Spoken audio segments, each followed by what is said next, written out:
Hello guys, this is Trader Chris. So ngayon po is tuturuan ko po kayo paano mag-copy trade sa POV Gold Trader AA. Okay? So, before po kayo mag-copy trade is dapat meron kayong enough funds na minimum $50. Okay? So, equivalent po siya ng 5,000 USC or 5,000 in cent account. Okay? So, kapag i-click nyo po yung link ng POV Gold Trader EA, mapupunta po kayo dito sa social trading platform natin ng VT Markets. Okay? So, dito po sa server natin, i-click lang po natin to. Then, piliin po natin dito yung tamang server ng account natin. Kasi every account natin, may iba-iba pong server na binibigay yung broker. So, kapag yung account nyo po is MT4, then, yung server niya is Live 4, so ito po yung pipiliin nyo. Yan. MT4 Live 4. So, kapag MT4 Live 5, ito naman po siya. Or Live 6, Live 7. Ganon. So, kapag yung account mo naman is MT5, andito lang siya sa baba. Then, yan. MT5 Live. So, ito po siya.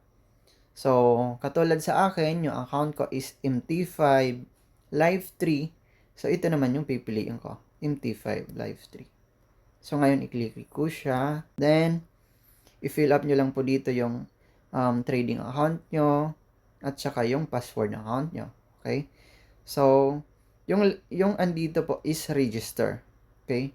Kung first time nyo lang po na-click yung link. So, ako po is naka-copy trade na. Kaya, login po yung andito sa akin. So, i-click lang natin siya. Register po. Then, madadirect po kayo dito sa subscription profile. So, ayan po. So, dahil naka-copy trade na nga ako, so, meron na akong profit dito na 3,347.39 USC. So, cent account po siya. Okay? So, equivalent lang po siya ng 33.47. 47. Yeah. $47. Yan po siya. Kasi, cent account lang po siya. So, yan siya. So, ngayon, yung first step nyo na gagawin is, punta po kayo sa baba, scroll down po kayo, din hanapin nyo po yung subscription strategy. Okay? So, i-click nyo po itong edit dito sa my subscription strategy. So, yan po siya. Yan. So, ngayon po, yung pipiliin nyo, i-click nyo po itong equity. Then, i-click nyo po itong balance plus credit. Okay? Tapos, dito po sa small volumes handling, i-click nyo po siya. Then, i-choose nyo po itong risk by rounding to minimum lot. Okay? Then, kapag napili nyo na lahat, select nyo na lahat, is i-click nyo po itong save changes. So, ayan siya. Na-modify nyo na yung dito sa equity, then yung dito rin. Okay? So, after nyo po na-edit yung subscription strategy, balik po kayo sa taas. Okay?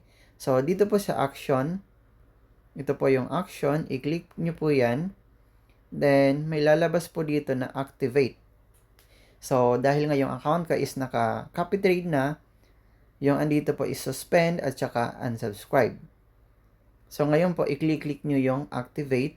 Tapos, may mag-pop up. Then, i-click nyo ulit yung activate. So, kapag nag-click nyo na yung activate, so, mako-confirm nyo po na activated na talaga siya kapag makita nyo na naka-blue na siya dito. So, kapag hindi pa siya naka-activate is naka-red siya. Okay? So, ayan po. Yan. So, kapag all set up na, so, yan, maghihintay na lang po kayo na magkaroon ng trades sa account nyo. Maghihintay po kayo ng kung magkaroon kayo ng profit or pwede rin po tayong malos dito sa copy trading po natin. Kasi itong POV Gold Trader EA is nasa medium risk po siya. Then, I highly suggest po sa lahat ng nakaka-copy trade na every week po or Sunday or Monday, i-withdraw nyo po yung profit nyo po para maging meron kayong maitabi. Then, yung i-risk nyo lang po yung capital nyo dito sa copy trading. So, yun lang po. Then, God bless po sa copy trading natin. Bye-bye!